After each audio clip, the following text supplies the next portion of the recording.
घराच्या गृहप्रवेशचा कलश फक्त 100 रुपये कसा? चला पाहूया आजच्या ब्लॉगमध्ये. नमस्कार, मी सोनाली तुमचं स्वागत करेन आजच्या ब्लॉगमध्ये.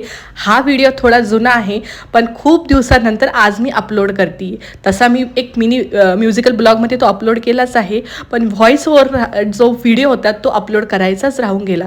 सो यासाठी मी यूज केले फक्त 70 रुपयाचे हे सगळे लेस, जे गोल्डन प्लेटेड होते आणि त्यामध्ये मिरर होते, आणि B700चा मी गम यूज केला. आता नॉर्मल गम आपण जो यूज करतो तो तिथं भेटत नाही. ज्याच्याकडून तुम्ही लेस घेणार त्याच्याकडूनच हे तुम्ही गम घ्यायचा, कारण त्यांना क्लिअरली सांगायचं की आम्हाला स्टील किंवा पितळीचे याला हा लेस चिटकवायचा आहे, त्यासाठीचा गम हवा. नाही जरी समजलं तर B700चा गम जो आहे तो त्यांना सांगायचा, तो ते बरोबर देता. त्यानंतर 2 प्रकारच्या लेस मी घेतल्या होत्या, 2-2 मीटरच्या.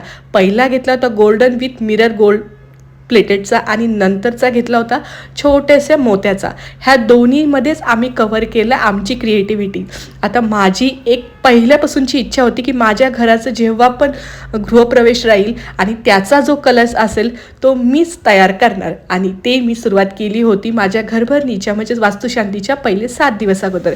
आम्ही हा जो कलश आहे तो पिंपरी चिंचवडच्या मार्केटून अवघ्या 1700 रुपयाला आणला होता, आणि त्यानंतर 100 रुपयाच्या फक्त लेस आणि गमवर खर्च. जर तुमच्याकडे ऑलरेडी कोणत्याही प्रकारचा जर कळशी काही असेल तर त्यावर फक्त 100 रुपये इन्व्हेस्टमेंट करून तुम्ही तुमचा कलश पूजन अशा प्रकारे करू शकताय. आणि त्यानंतर हवी तशी डिझाईन आम्ही आमच्या प्रकारे यावर, मी आणि माझ्या वहिनीने आम्ही दोघींनीही यावर केली, आणि करत असताना खरंच खूप मजा आली. त्यामध्ये घरातले सगळे छोटे मोठे सगळे इन्व्हॉल्व होते.